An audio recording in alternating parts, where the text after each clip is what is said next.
All right, welcome to Bet the Edge. I'm Jay Croucher here with Drew Dinsick on a chilly Thursday afternoon in Stamford. I trust that it is warmer in your part of the world, Drew. We're going to talk today about Steelers-Eagles, the cold game, Chiefs-Browns, and then close out with Sunday Night Football, which is a very interesting game, Packers-Seahawks, and then we'll close out with our best bets as well. But let's start, Drew, with Battle for Pennsylvania.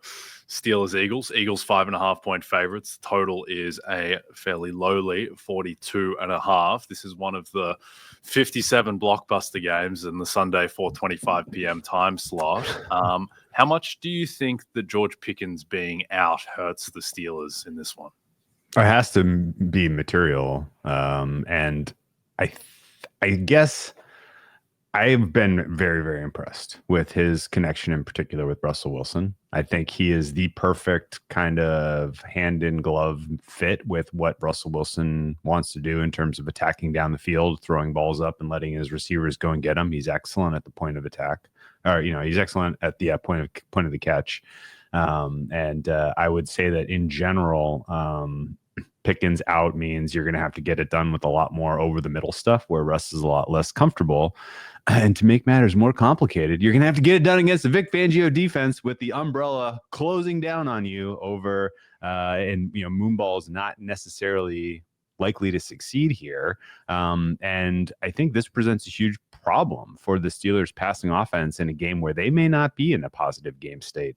A lot of the Steelers' success, particularly recently, people are kind of shoveling right into the, all-time pass defense, all-time pass rush, qualification for the Steelers defense, ignoring the fact that this Steelers defense is horrific right now against the run, among the worst in football, if not the worst. And I think that the Steelers have lived with creating enough offense to get a lead and really put their opponents in a must-pass situation so that they can really excel when it comes to the pass rush. They've gone up against the Browns, the Bengals, Browns last 3 weeks.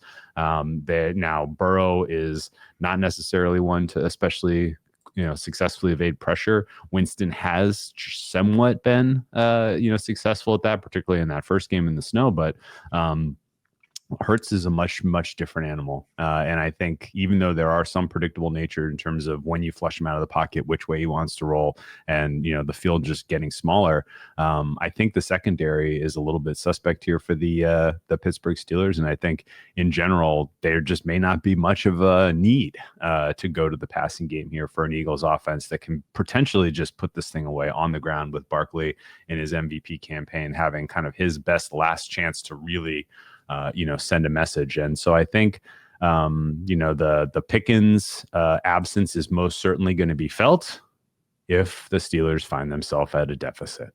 And this becomes, a must-pass situation for the Steelers offense. Who are your premier targets? How are they winning 1v1 against a secondary that is playing absolutely lights out right now? You brought it up earlier in the week. Who of these defenses is any good? And I would go to war with Philadelphia. I think what Vic Fangio has done, coaching these guys up and putting them in a scheme where they are, they can be successful, is one of the more impressive coordinating jobs that has been done across the NFL this year. And it's not getting covered much for some reason. And I think that it's going to be on display on Sunday afternoon. Not a great place to be on the road. I know there's not going to be weather necessarily, but this is going to feel like a primetime game. And I think the crowd is going to be pretty intense. And I think in general, that could help create some opportunities for the pass rush for the Eagles to be pretty successful. And I think Russell Wilson might have his worst game as a starter. Yeah, I think that's certainly a good bet given the quality of opposition and the fact that he doesn't have his one above average wide receiver to play with against an elite defense. What do you think of the matchup between the Steelers pass rush and the Eagles O-line? Because now that the Steelers have all their guys back, now that Highsmith is healthy, that Herbig is broken out, that obviously you have TJ Watt and Cameron Hayward, the mainstays of that defensive line. It is arguably that might be the best top four in terms of pass rushes in the league. How do you think that stacks up against the Eagles O-line and getting Hurts under pressure, where the past couple of years he has been no good when pressured? Yeah, I mean, that's their only path, and I think that they're going to have to hope that they can create some turnovers and play with a positive game state for that to be a factor. Because just in a true vacuum neutral, I don't mind at all going to war with this Eagles pass protection unit against the Steelers pass rush, even with all of the talent and depth that they have. It is certainly true that they are at full strength, and but I also see them as good but opportunistic. And if again, like if there are no if there's no must pass situation here for the Eagles because they're playing with the lead, because they're having just unmitigated success on the ground, then who cares? It becomes a strength that's just not a factor. And I think that's the way I look at this, particularly, kind of as I sort of kind of come up with the distribution of possible game states here. Like, this could be, both teams struggle a little bit to find success offensively, and there's not a lot of flow to this game. And obviously a total of 42.5 kind of suggests that this could be on the lower end of the scorings. But, but I personally think Eagles are going to have pretty balanced success here. And it is kind of noteworthy that the Eagles offense, I think the passing offense is getting a fair amount of criticism because they have not really taken off. And, the fact that they really haven't had their top three receiving options on the field at the same time, really all season, I would use to explain most of that. The kind of rotating injuries across Brown, Devontae Smith, and Dallas Goedert has been a problem in terms of finding consistency in the passing game. But at that said, like, there's plenty of ways to attack over the middle of the field with the quintessential passing play in their playbook with the AJ Brown crossing route, and I think that would it's kind of undefendable as you are matching up with the Steelers defense here. So I don't know. I think the Steelers defense is good, not great. I think that they are imbalanced in terms of how they can defend the pass and the run. And I think the Eagles are going to, put an exclamation point on those facts this weekend. Yep. Last thing on this one, TJ Watt is still a minus 200 favorite for Defensive Player of the Year in the market. And I'd say that the question I get most from people around any of these awards markets now is like, how is TJ Watt a minus 200 favorite for Defensive Player of the Year when he's having his worst year statistically in half a decade? And also there has been a lot more chatter now on like Steelers Twitter and from Steelers beat writers about how Cam Hayward is kind of having statistically a better season than TJ Watt. This is from Tyler Yagi on Twitter saying that TJ Watt currently trails Cam Hayward in stops, pass rush grade, win rate, pressures, pressure rate, batted passes, double teamed rate. Hayward has 8 sacks, TJ Watt's 9.5, with Hayward playing the majority of his snaps on the interior D line. So look, I think it'll take a lot for Cam Hayward to win Defensive Player of the Year, but it kind of acts as another dent on Watt's case. And look, TJ Watt's the type of player where he's terrifying to bet against because he can just go out and have 2 sacks and a strip sack and a key forced fumble, and then all of a sudden he's the guy again.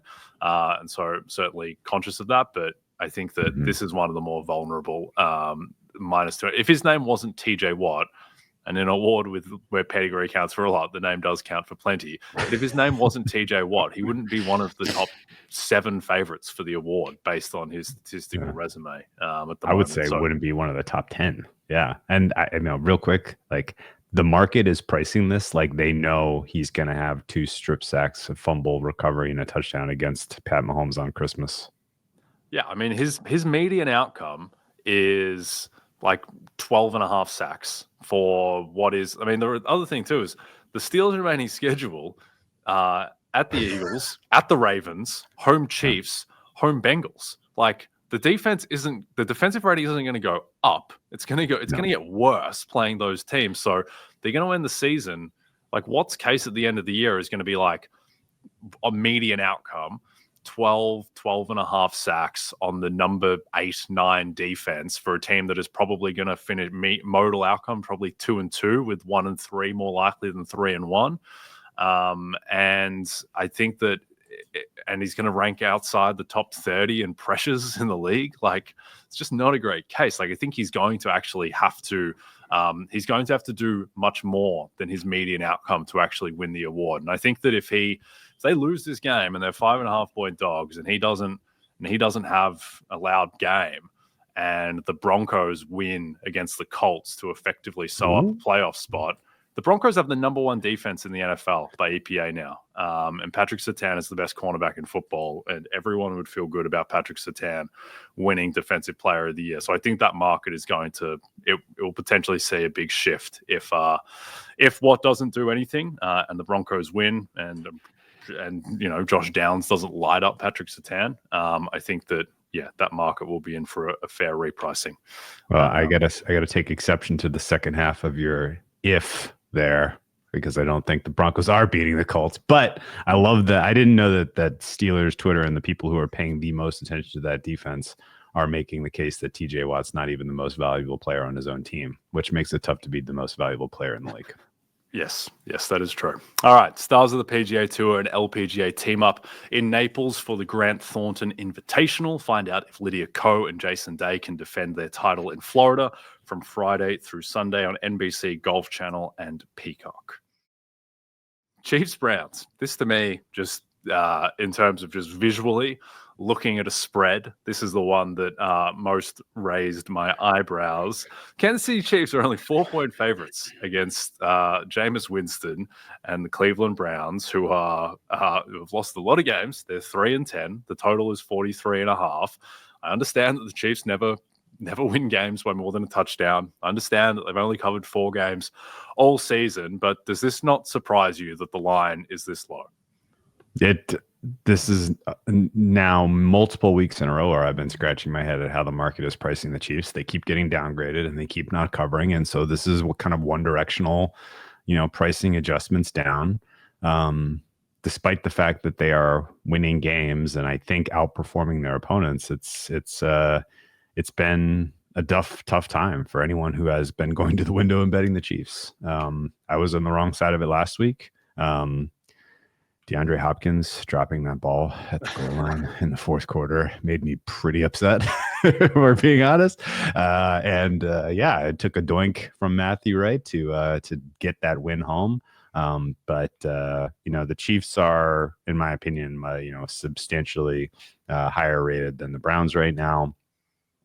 I would make Cleveland a -3 relative to neutral. And some of this is based on injuries and just motivation. And, some of it is based on, I think, the reality of the Jameis Winston experience and how you price him is you have to kind of just be conscious of the fact that his clean his clean games are the rare, that's your 3 out of 17 games kind of a situation, and he will almost certainly median outcome give you at least 2 short fields to work with. I know that the secondary for the Browns is completely untrustworthy. That Denver Broncos game was extremely tough to watch, and Denzel Ward has been dealing with injuries all year, concussions most recently, and his availability is obviously matters a ton. There are depth pieces now missing for the Browns who have gone on IR. And believe me, the next men up are not especially good at coverage. And so I think if Pat Mahomes does not get right as far as passing attack in this game, it's because they still have huge offensive line issues that they have not solved. And the Browns pass rush tends to, step forward. I will note that there's also a little bit of weather to keep an eye on here. Cleveland Browns Stadium is obviously one of the more obviously impacted by wind. And right now we're expecting 15-mile-an-hour winds with 25-mile-an-hour gusts. If that ticks up to 20, this could get real weird, particularly for the kicking game. Mahomes' deep ball has not had, a special precision this year that we have seen in years past, despite having a little bit better weapons to work with. And I would think that, kind of the general expectation here for the Chiefs offense of getting into the, mid 20s is fair. But if the wind stays in the 10 to 15 mile an hour range instead of 15 to 25, then I like a team total over here for KC as maybe a way to insulate yourself from their inability to find ways to cover football games. Right now, projecting them to score 25 points against this Browns team, which could easily round up to 26 if you're kind of looking at more realistic scoring totals. Although 2 weeks in a row they scored 19, so they marched to the beat of their own drum. Yeah, I don't know how. I almost wonder if apathy is beginning to be priced into the market with the Chiefs, because there's just no way that the second Super Bowl favorite can only be a 4-point favorite against what this Browns team is. So I wonder if that is now just being baked in, that this team has been winning for so long and is so somewhat seemingly indifferent, allegedly, to the whims of the regular season, that there's just a kind of regular season downgrade for this team, and then their rating is going to get bumped up come the playoffs. I would think that the worst you can get to is like Chiefs being a +4 type of team and the Browns being a -3, and that's still not getting you to Browns -4 at home. So I don't really know what to make of this one, though the Chiefs obviously not a particularly fun team to bet on. Just before we move off of this one, Matthew Wright, Chiefs kicker, who, not to be confused with the journeyman small forward for the Carlton Football Club in Australia, Matthew Wright. Matthew Wright was named Special Teams Player of the Week. Matthew Wright was not the Special Teams Player of the Week in the AFC. Not even close. I was tracking the live line between Chiefs and Chargers because I didn't think that the market was baking in enough that it seemed like Herbert had kind of solved the Chiefs' pass defense and was moving the ball at will. And I thought that if the Chiefs had to settle for a field goal and give the Chargers enough time to get the ball back, that the Chargers were more likely than what their market price implied in terms of being able to march down the field themselves. The other aspect of that was I was seeing the look of Matthew Wright on the sideline, and that man did not want any bar at that moment. And I know that that's not the best way, the most scientific way to be placing wagers, looking at the body language of the kicker. But to borrow Troy Aikman's line, there was a lot of thoughts going through that man's head when he went to kick that. It was an awful kick. He was an inch away from hitting the wrong part of the upright and it bouncing back out for a catastrophic Chiefs loss. And then after the game, Matthew Wright, he said, I was pretty nervous before that kick. I was like, I could tell, Matthew. Really? You were absolutely petrified.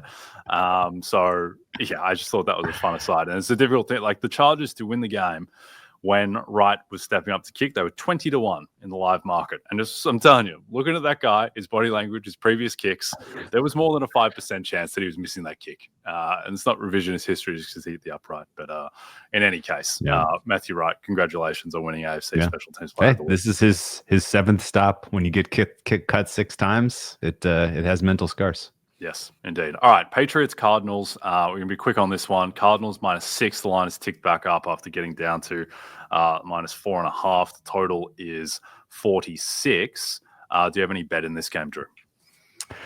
I do not, and it's only because the market woke up before me and corrected itself yesterday morning.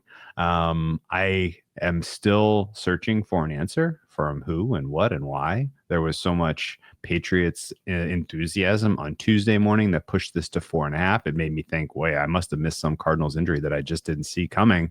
And then when kind of reviewing that and realizing, no, this is exactly who I think they were going to war with. And then I was like, so this is really just Patriots enthusiasm. This is really just somebody who's, out there saying, Drake May is going to come off this bye and he's going to be the next coming of Tom Brady. Like this can't be. The Patriots are missing so many key players of, not missing in terms of injury, but just don't have talent at so many key areas. Their offensive line is still one of the worst in football. If it weren't, the Tennessee Titans didn't exist, the Patriots would have the worst offensive line going 2 years in a row now. And if you can't pass protect against even the mediocre teams, then you're putting your quarterback in harm's way. And the Cardinals, they continue to defy the the eye test on defense. If you go week 8 to today, you exclude turnovers. This is a top 3 defense in the NFL and EPA per play allowed. And I'm just not sure I understand how this pass defense is as good as they are. They're well coached, they're well prepared, and I think they can show up against the Patriots team that really just doesn't really have the personnel to answer any of the tough questions with their extra rest. So I think the Cardinals offense is going to be fine. Patriots defense is not highly rated by me. And I think, the fair price on this one was 6.5. And the fact that it's now at 6, this is a pass. Okay. Yeah, I think the Cardinals, their loss against the Seahawks, the most recent loss of the two, was the scoreline lied a little bit. I think that was more like a field goal game, and the Cardinals just shot themselves in the foot and some fluky plays, missing kick, etc., etc. All right, it's an NFC battle in the Pacific Northwest on Sunday night when Jordan Love and the Packers square off with Geno Smith and the Seahawks. Coverage of the matchup begins at 7 p.m. Eastern, only on NBC and Peacock. As you all know by now, we've teamed up with BetMGM this season. We'll be using BetMGM lines to make all our picks, and we'll have special offers for our listeners each week. If you haven't signed up to BetMGM yet, use bonus code BETEDGE, and you'll get up to a $1,500 first bet offer on your first wager with BetMGM. Here's how it works. Download the BetMGM app and sign up using bonus code BETEDGE. Deposit at least $10 and place your first wager on any game, and you'll receive up to $1,500 in bonus bets if your first bet loses. Just make sure you use bonus code BETEDGE when you sign up. See BetMGM.com for terms. 21 plus only. U.S. promotional offers not available in New York, Nevada, Ontario, or Puerto Rico.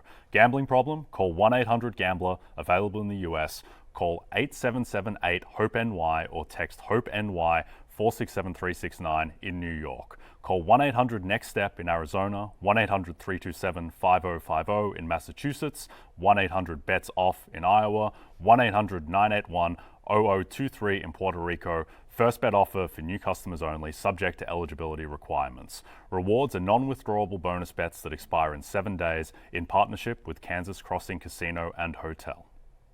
Don't forget, if you haven't signed up for BetMGM yet, use bonus code BETEDGE and get your $1,500 first bet offer today.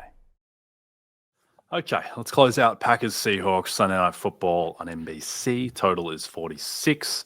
Packers 2.5-point favorites on the road. I think the most interesting aspect of this game, Drew, is how to rate the Seahawks defense. Do you treat them as a top 5 defense from here? Because that's kind of the way they've played for a month now. Yeah, I mean, at worst, top 7. But there are so many defenses that have taken significant downgrades recently because of personnel and performance that top 5 is perfectly fine by me. If they're top 3 between here and the end of the season, I'm not going to be surprised. Mike McDonald is getting the story of the Seahawks defense over the balance of 2024 has had 3 chapters. Chapter 1 was, we don't really know if they're any good because they're not playing any good quarterbacks. Chapter 2 was, everyone's hurt and they're putting up horrific advanced numbers. And then chapter 3 is, everyone's healthy and Mike McDonald has turned over huge portions of this roster in terms of personnel, and they're getting better every week. Now we're at the kind of end of this chapter where they are peaking, and this is clearly their toughest test. They have not played a top 5 quarterback. Jordan Love qualifies, in my opinion. And Jordan Love has decent pass protection, albeit the offensive line is a little beat up.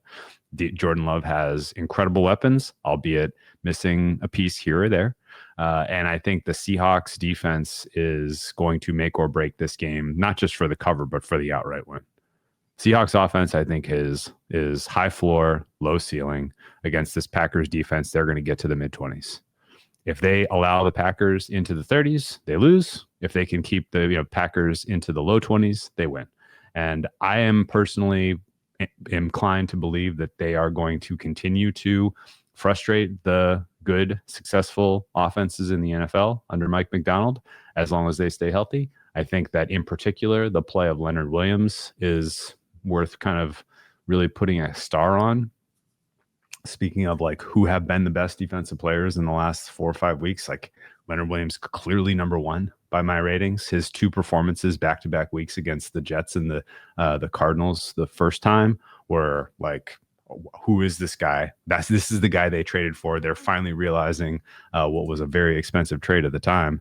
And I think that in general, like that there's just not a clear and obvious way to, to make, significant strides against this defense. I would say that the big kind of key of Mike Macdonald's defense is the incorporation of a lot of what we're used to seeing from Shanahan offenses in terms of just misdirection, mystery, disguise, and confusion that is, largely put on the shoulders of the quarterback. Jordan Love is a guy that is not evolved to the point where I think he is, a master technician at being able to, discern and, make calls at the line to solve those types of problems. So, give me Seahawks money line here. I think this is the day that everybody learns what we already kind of know, that this is one of the top units in football. Okay, not with you on Jordan Love being a top 5 quarterback. Really? Unfortunately, no, I don't think he's that good. He is. I think he's kind of taken a step. Either he's taken a step back this year, or he was a bit over his head last year. But I think it's instructive with LaFleur's play calling. I don't think LaFleur trusts him, particularly in the red zone, with how much they run the ball on first down, second down, and I think that Love in pure passing sets is very vulnerable. Like he's 16th in PFF grade, he's 11th in the EPA CPOE composite. I just don't think he's been quite at the same level that he showed in the second half last year. Maybe that's injuries that have kind of taken their toll on him this season and disrupted some of his performances. I think particularly that first Lions matchup in Green Bay where he didn't look right and seemed to be playing hurt. But no, I think Love is a little bit shaky. But the thing with the Seahawks is that past 6 weeks, they've had the number 2 defense in the NFL by EPA per play. And when you look at their schedule, like it's not like they've been, playing the Patriots and the Panthers every week. Like those 6 weeks, and they had a bye week in there, so 5 matchups for them. Matthew Stafford, Brock Purdy, Kyler Murray twice, and Aaron Rodgers. So it's not like these are terrible quarterbacks they're going up against and not terrible offenses overall. So I think this defense is pretty legitimate. And that segues into my best bet for the week, which is Seahawks on the line, where there's still some +3 hovering around. It's inching towards 2.5 now. I just don't understand why the Packers would be rated so materially better than Seattle. I get that they've had a little bit of extended rest, but I think that the Seahawks defense is substantially better than Green Bay's currently. I think that Jordan Love is a better quarterback than Geno Smith, but I'm not sure it's by a significant margin. I think that Geno's passing weapons are better than Jordan Love's. Now, Love has the better offensive line and probably the better play caller as well. But I think this is a much closer matchup than this implies. And I believe in the Seahawks defense largely, and I think you brought this up a day or two ago, that it's the fact that they've gotten healthier, and then also Mike Macdonald's defense is very complicated, and it would make sense that they would get better at learning it as the season goes on, with all the simulated pressures and the trickery and the disguises and everything like that. So I'll take the Seahawks +3. What is your best bet? I love that one also, and that would have been my second choice. My first choice is the Colts. This is the perfect opportunity for them to carry forward the momentum they had pre-bye and potentially clinch a playoff spot. Their final 3 games of the season are extremely winnable. This is effectively a play-in for the Colts, as far as I can tell you. Anthony Richardson, with additional time to kind of reflect on what worked and what didn't in his time after coming off of being benched, I think will help him grow. On top of that, you have the reinforcements are coming. Wide receivers needed that break, I think, to get healthy, and the offensive line should see improvement with additional time to rest and get healthy as well. Not expecting Smith to go at right tackle, but I think Kelly will be back at center, and I think this Colts offense now is pretty scary. Jonathan Taylor is as good as advertised. He is going to be very, very tough for the Broncos to handle on the ground. And I think Anthony Richardson through the air can attack down the field and really make a secondary hurt who is going to be missing Riley Moss. The other options out there for CB2, CB3, and safety are problems right now for this defensive unit. It is Surtain and a bunch of guys who are struggling, as you would evidence from the film against the Cleveland Browns. And I think that the passing attack for the Colts can take advantage of that. On the flip side of the ball, Bo Nix has yet to solve anything related to man coverage in the NFL. Gus Bradley, when asked, is more than happy to tack into that type of defense. It has gotten him in trouble at times that he is so stubbornly determined to run man coverage at an obscene rate. And I think that in and of itself has me, I have the faith that they're going to have, a solid game plan to keep Bo Nix somewhat limited here. I am happy to take the +4 points, but I think Colts money line is a fun bet as well. And Colts to make the playoffs is priced somewhat similarly to the money line, which I think tells you all you need to know about what happens from here if they get this one. Yep, very key as well. Josh Downs has been practicing. Looks like he'll come back. He's the Colts' best receiver by margin, given the injuries that Michael Pittman's been dealing with. Ryan Kelly looks like he'll be back, which is huge because Richardson has been under siege with his O-line banged up. Shane Braden Smith is out dealing with a personal matter, but the O-line should be better overall. And I believe in Anthony Richardson. And I think this improvement the past 3 games has been real, but this is his test because he's done it against fairly suspect defenses, and now he gets by EPA the best defense in the NFL. So this is a fun one, and I'm with you in believing in the Colts upside. All right, don't forget to check out NBCSports.com for more information to help you with your wagers. Thanks to those watching on the NBC Sports YouTube channel. If you're listening to us in podcast form, don't forget to rate and subscribe. Also a reminder to find all your favorite NBC Sports shows on Amazon Music. Just head to amazon.com/NBC Sports. From myself and Drew, good luck this weekend.